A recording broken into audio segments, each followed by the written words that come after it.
Intelectuais orgânicos, Olavo de Carvalho. O Globo, 26 de maio de 2001. Só agora li uma entrevista que o professor Carlos Nelson Coutinho deu ao jornal Valor, na qual, forçando até onde é possível o sentido das palavras, ele me incluiu entre os que teriam preconceito contra o marxismo. Apesar da data já um pouco longínqua, vale a pena examinar o documento, que ilustra o peculiar modus pensandi de um intelectual orgânico. Preconceito, caso alguém ignore, é a opinião prévia a um exame racional. Na deterioração geral da língua, no entanto, a palavra tornou-se um estereótipo infamante que os mais preconceituosos usam para rotular qualquer conclusão adversa a seus preconceitos, a qual alguém tenha chegado após longo estudo e ponderação. O professor Coutinho aderiu ao marxismo militante na entrada da juventude, antes de ter examinado senão um fragmento infinitesimal da bibliografia marxista. Passadas 4 décadas, ainda marxista sem ter mais que um conhecimento periférico da argumentação antimarxista, ao passo que eu, tendo feito idêntica escolha prematura, coloquei minha opção entre parênteses uns anos depois e, abstendo-me por 2 décadas de emitir opiniões políticas enquanto pesava criteriosamente os argumentos pró e contra o marxismo, emergi enfim do silêncio dizendo coisas que contrariam os sentimentos juvenis em que se fossilizaram a pessoa, a vida e os neuronídeos do professor Coutinho. Entre nós dois, obviamente, o preconceituoso é ele, que nunca escreveu uma linha senão para dar retroativamente ares de requinte intelectual às crenças a que já tinha aderido de corpo, alma e carteirinha antes de fazer qualquer uso revelante do intelecto. Isso não quer dizer que hoje ele faça desse instrumento um uso mais intenso do que na aurora da sua militância. Pelo menos ele não o utiliza o bastante para perceber que não tem sentido afirmar que entrei na mídia, com grande respaldo, e logo em seguida referir-se a mim como uma voz isolada, que não é representativa de nada. Ou bem eu, isolado, falo com a minha própria voz, ou alguém que me respalda fala pela minha boca. O professor Coutinho que trate de decidir se quer me chamar de pau-mandado ou de excêntrico solitário. Se entre le deux, son coeur balance, isto só prova que ele quer me rotular de alguma coisa, qualquer coisa, não importa o quê. Quando digo que o marxismo imbeciliza, é a esse tipo de fenômeno que me refiro. Nenhum esquerdista, até hoje, conseguiu dizer contra mim algo de inteligente. Anta, voz isolada, que os atemoriza, todos têm dado um show de inépcia, de covardia e de maledicência sussurrante.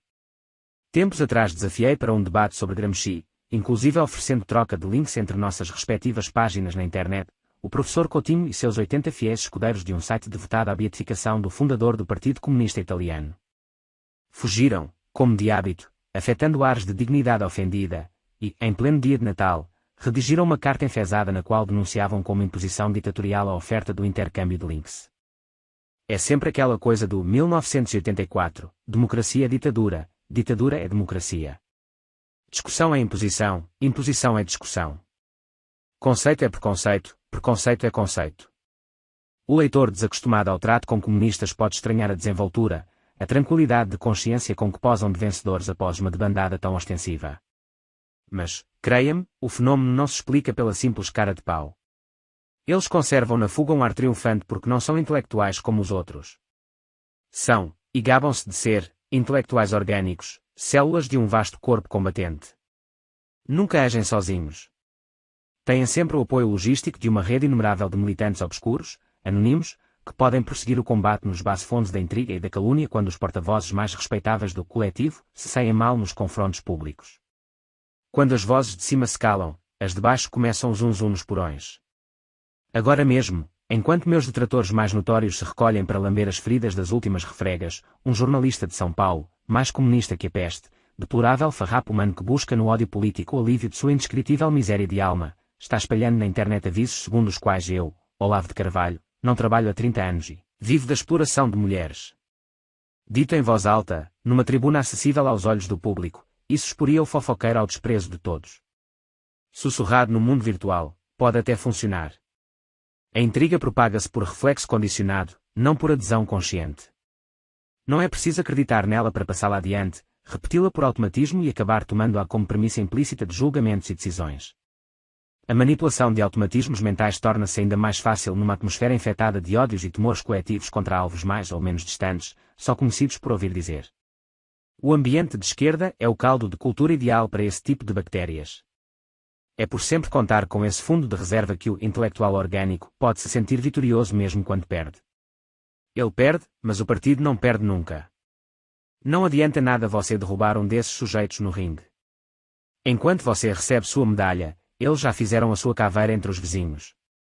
E quando você, imbuído de seu prestígio de campeão, vai pedir fiado 1 quilo de feijão no armazém da esquina, o português, desviando os olhos, lhe explica que os negócios vão mal e que você não tem mais crédito. O mais pérfido em tudo isso é que o comunista famoso pode sempre sair bonito, alegando que desaprova os métodos imorais usados por seus companheiros anónimos. Mas, a partir do momento em que aceita ser um intelectual orgânico, ele não pode mais deixar de beneficiar-se dos métodos que desaprova. Não é uma questão de escolha. O partido trabalha para ele como ele trabalha para o partido, na unidade orgânica e indissolúvel da bela imagem pública com a safadeza escondida.